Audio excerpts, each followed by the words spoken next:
ایک دفعہ کا ذکر ہے۔ گھنے جنگل میں ایک طاقتور شیر رہتا تھا جس کا نام سمی تھا۔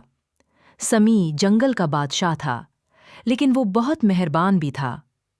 ایک دن ایک چھوٹا خرگوش جنگل میں پھنس گیا۔ وہ ڈر کے مارے کانپ رہا تھا کیونکہ ایک گیدڑ اسے ڈرا رہا تھا۔ سمی نے یہ دیکھا اور فوراً خرگوش کی مدد کے لیے پہنچ گیا۔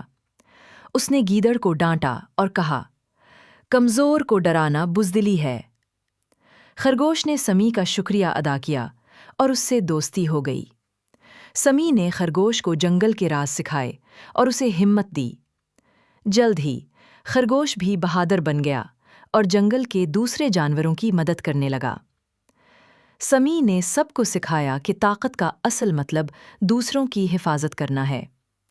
اس طرح سمی اور خرگوش کی دوستی جنگل میں مشہور ہو گئی۔